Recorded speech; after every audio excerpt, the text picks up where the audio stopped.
एक दिन कृष्ण और उनके सारे दोस्त मिलकर खेल रहे थे। अरे सुदामा, आज कुछ नया खेल खेलते हैं। क्या तुम्हारे मस्तिष्क में कुछ नया है? नहीं कान्हा, सारे खेल तो हम खेल चुके हैं, मुझे तो कुछ नहीं सूझ रहा। क्या तुम्हारे मस्तिष्क में कोई उपाय है? हाँ है, आज मेरे मस्तिष्क में एक नया खेल है। हम खेल खेलेंगे गाय का। ये कौन सा खेल है कान्हा?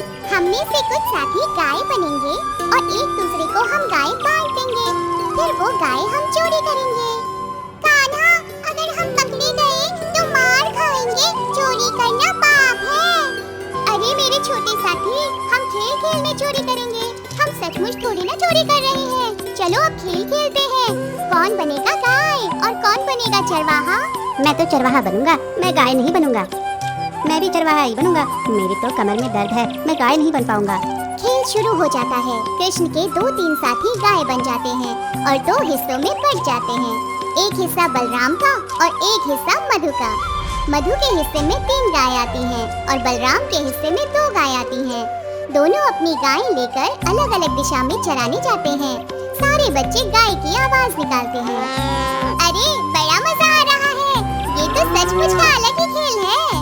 तभी अचानक व्योमासुर नाम का एक राक्षस उनके पीछे आ जाता है। किसी को उसकी भनक तक नहीं होती। वो श्री कृष्ण की खोज में आया था। उसे पता नहीं था कि इनमें से कृष्ण कौन है, इसीलिए वो उनमें से 2 गाय लेकर भाग जाता है और जाकर एक गुफा में रख देता है।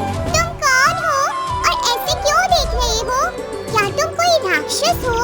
तुम्हें क्या चाहिए? हमें यहाँ क्यों उठा कर लाए हो?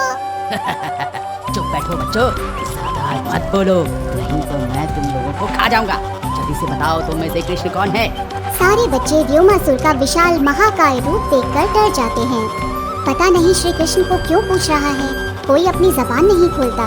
सब कहते हैं हम कृष्ण को नहीं जानते। व्योमासुर बच्चों को गुफा में बंद करके फिर कृष्ण की तलाश में निकल पड़ता है। वो गांव के किसानों को उठाकर हवा में ले जाता है और उनसे पूछता है मुझे बताओ, कौन कंस के पीछे पड़ा है? कौन कंस का दुश्मन है? मुझे एक बालक की तलाश है। मुझे पता है कि वो बालक कृष्ण है, लेकिन कृष्ण है कहाँ? मुझे उसका पता चाहिए, नहीं तो मैं तुम सबको जान से मार दूंगा।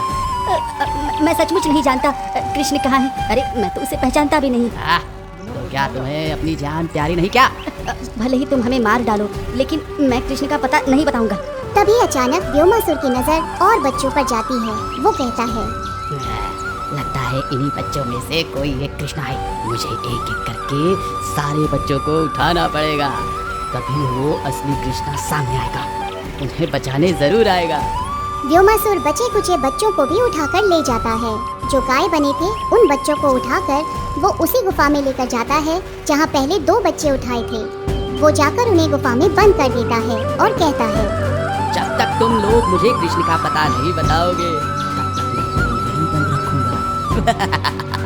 ऐसा कहकर वो फिर कृष्ण की तलाश में निकल जाता है और इधर कृष्ण और बलराम के बीच में बहस हो जाती है। देखो कृष्ण, मेरी सारी गाय चोरी हो गई है। इस मधु ने मेरी सारी गाय चुरा ली है। अब मेरे पास एक भी गाय नहीं है। कृष्णा, गाय तो मेरी भी चोरी हो गई है। किसने किसकी चोरी की, इसका फैसला मैं करूँगा। कृष्ण उनका न्याय करने बैठ जाते हैं। बलराम और मधु में बहस बढ़ जाती है, लेकिन कृष्ण तभी अचानक कहते हैं हाँ भाइयों, झगड़ा मत करो। पहले ये तो पता लगाओ कि अगर मधु ने बलराम की गाय चुराई है और बलराम ने मधु की गाय चुराई है, तो सारी की सारी गाय गई कहाँ? हमारे साथी कहाँ हैं?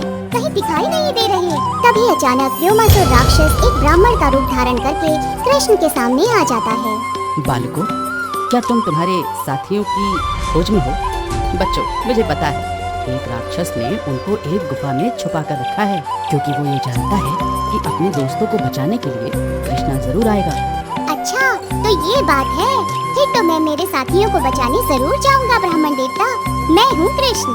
कृष्ण के मुंह से कृष्ण का नाम सुनते ही ब्राह्मण अपना रूप छोड़कर व्योमासुर के रूप में वापस आ जाता है। कौन हो तुम? तुम्हारे बारे में जितना सुना था, तुम वैसे बिल्कुल नहीं हो। तुम तो बिल्कुल ही मूर्ख निकले। मैं जानता था कि तुममें से कृष्ण कौन है, इसीलिए मैंने तुम्हारे सारे साथियों को उठा लिया था और उनको बंदी बना लिया और उनको पहाड़ की गुफा में छुपा कर रखा है। अगर उनको बचाना चाहते हो कृष्ण, तो तुम्हें मेरे साथ मुकाबला करना पड़ेगा। व्योमासुर का विशाल महाकाय रूप देखकर सारे साथी भाग जाते हैं। कृष्ण अकेले उसके सामने खड़े हो जाते हैं। छोड़ दो मेरे साथियों को। क्या बिगाड़ा है उन्होंने तुम्हारा, और तुम मुझे मारना क्यों चाहते हो? साक्षात कंस महाराज ने मुझे तुम्हारा वध करने के लिए भेजा है। मैं तो समझा था कोई महाविशाल महाबली होगा लेकिन तुम तो छोटे से बालक निकले, चुटकियों में मसल डालो। अच्छा तो ये बात है, मैं तैयार हूँ तुम्हारे साथ मुकाबला करने के लिए। व्योमासुर अपने दोनों पर को फैलाकर तेज नुकीले नाखूनों से बाल कृष्ण को उठा लेता है और हवा में ले जाता है, फिर जमीन पर पटक देता है। लगता है तुम ऐसे नहीं मानोगे, तुम्हारी मृत्यु निकट आ चुकी है, अब मरने के लिए तैयार हो जाओ। कृष्ण दोनों हाथों से उसके पैर पकड़ लेता है और 2-3 बार घुमाकर उसे जमीन पर पटक देता है। व्योमासुर इतना शक्तिशाली था, 2-3 बार पटक देने के बाद भी वो फिर से उठ खड़ा हो जाता है। वो हवा में उड़ता है और फिर एक बार कृष्ण पर हमला करता है। कृष्ण के सारे साथी वापस लौट आते हैं और कृष्ण कृष्ण नाम से चिल्लाते हैं। कृष्णा कृष्णा। मित्रों चिंता मत करो, ये मुझे साधारण बालक समझ रहा है, इसे तो मैं मार कर ही रहूंगा क्योंकि इसके पास हमारे साथी हैं, तुम चिंता मत करना। तभी अचानक व्योमासुर अपने तेज नाखूनों से कृष्ण पे वार कर देता है। ये देखकर कृष्ण को बहुत क्रोध आता है। कृष्ण जोरदार प्रहार व्योमासुर के सीने पर करता है। तभी अचानक व्योमासुर के शरीर की हड्डी पसली टूट जाती है और वो जमीन पर गिर जाता है। वहीं आखिरी दम तोड़ देता है। कृष्ण व्योमासुर का वध कर देता है। शुक्र है कृष्ण, तुम्हें कुछ हुआ तो नहीं। राक्षस तुम्हें मारने आया था और इसलिए उसने हमारे सारे साथियों को बंदी बनाया था, पर तुमने उसका डटकर मुकाबला किया और उसे मार दिया। हाँ कृष्णा, जब भी कोई संकट आता है उसमें से तुम ही सारे गांव को बचाते हो, सबकी रक्षा करते हो। आज अगर तुम नहीं होते तो पता नहीं हमारे सारे साथी एक एक करके हमें छोड़ जाते। वो सब तो ठीक है, लेकिन इस राक्षस ने हमारे सारे साथियों को बंदी बनाकर रखा है, वो जगह कहाँ है? अरे सुदामा, जब ये ब्राह्मण का रूप लेकर आया था तब उसने अपने मुंह से कहा था कि हमारे सारे साथियों को पहाड़ की गुफा पर उसने रखा है। कृष्ण, बलराम और सुदामा और बाकी के साथी पहाड़ पर चढ़ते हैं और उस गुफा को ढूंढ लेते हैं, लेकिन वहाँ पर एक बहुत बड़ा पत्थर दरवाजे पर रखा हुआ था। अरे कृष्णा, ये तो बहुत भारी पत्थर है, ये तो हमसे हिलेगा भी नहीं। अब हम क्या करेंगे? हमारे सारे साथी तो अंदर फंसे हुए हैं। सुदामा के ऐसे कहते ही कृष्ण एक जोरदार प्रहार उस पत्थर पर कर देते हैं। पत्थर के टुकड़े टुकड़े हो जाते हैं और गुफा का द्वार खुल जाता है। हे कृष्णा, हमें तो पता ही था कि तुम हमें बचाने अवश्य आओगे।